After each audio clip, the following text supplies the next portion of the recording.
சஜித் பிரேமதாசவின் முடிவு புத்திசாலித்தனமானது. Opal B Sobitha தேர்வு.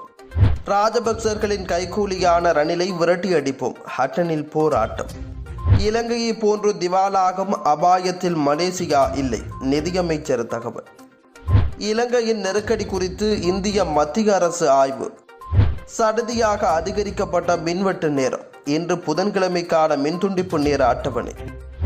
அதிபராக தெரிவாகினால் எதிர்கால செயல் திட்டத்தை வெளியிட்ட அனுரகுமார திசாநாயக்க. கால வரையறையின்றி ஒத்திவைக்கப்பட்ட எரிபொருள் விநியோகம். ரணிலுக்கு கடிதம் அனுப்பிய எம்பி விக்னேஸ்வரன். திடீர் பல்டி.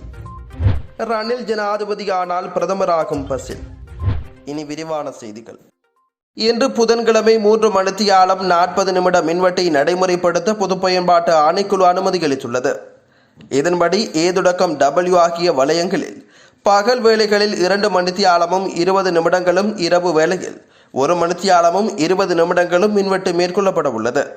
கொழும்பு வர்த்தக வலயங்களில் காலை 6 மணி முதல் காலை 8:30 மணி வரை 2.5 மணி நேரம் மின்வெட்டு நடைமுறைப்படுத்தப்பட உள்ளது.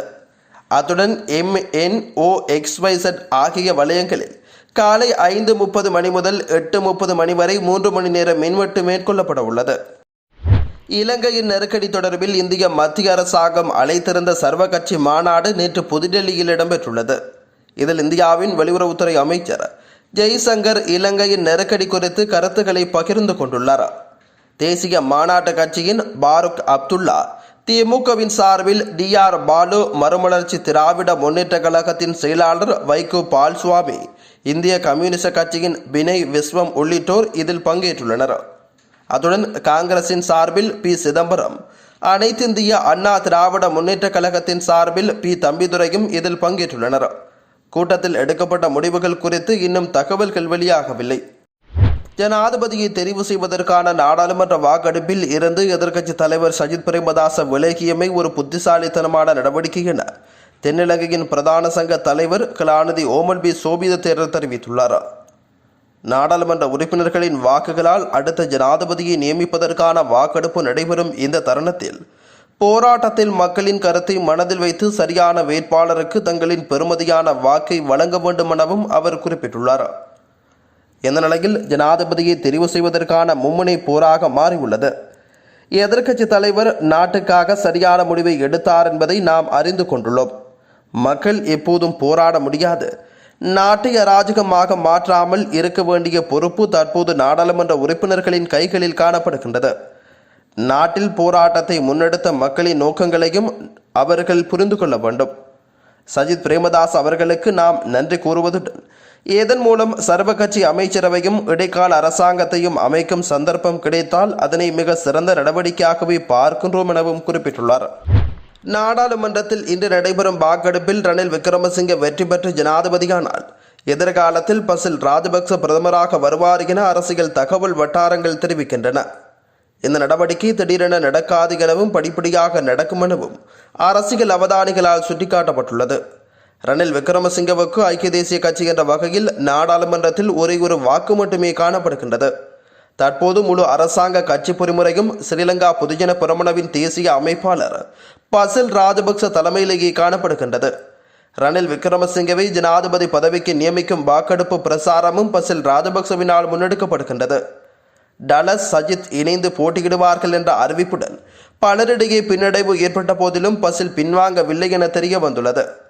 அத்துடன் ரணில் விக்ரமசிங்க பிரதமராக இருந்தபோது நாடாளுமன்றத்தில் முன்வைத்த 22வது அரசியலமைப்பு திருத்தத்தின் ஊடாக நிறைவேற்ற அதிகாரம் கொண்ட ஜனாதிபதி முறைமையின் அதிகாரங்கள் ஓரளவு குறைக்கப்பட உள்ளதாகவும் அதில் பலமடையும் பிரதமர் பதவிக்கு பசில் ராஜபக்ச முன்வர உள்ளதாகவும் தகவல்கள் தெரிவிக்கின்றன.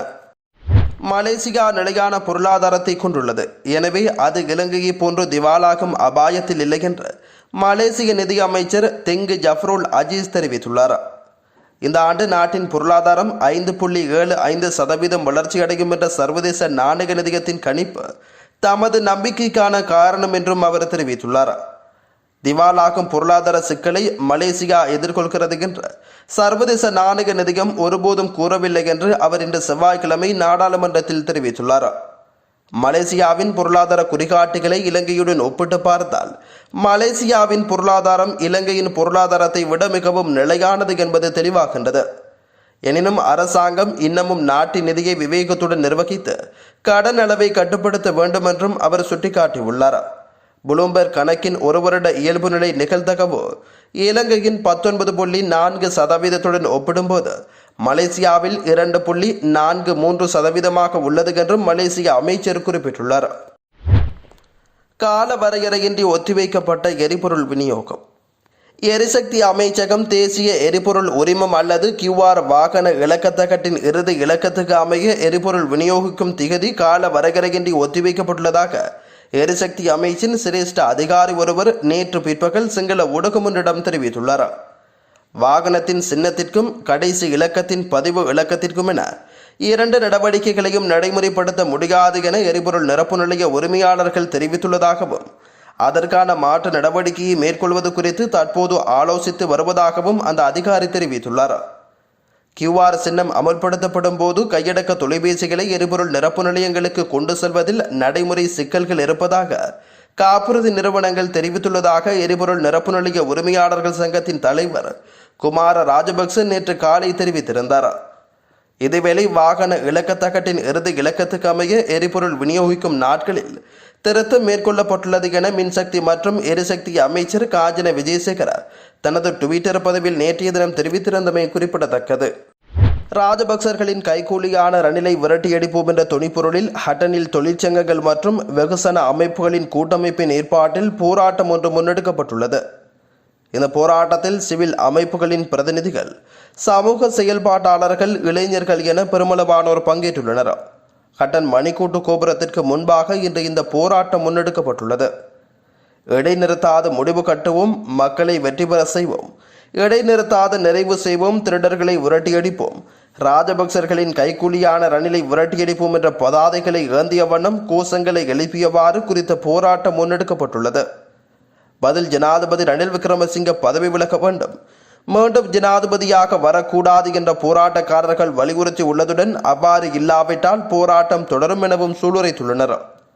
அதுடன் கொழும்பு காலி முகத்திடல் போராட்ட களத்தில் இடம்பெறும் போராட்டத்திற்கு தமது முழு ஆதரவையும் மலையக மக்கள் சார்பில் வெளிப்படுத்தியுள்ளனர்.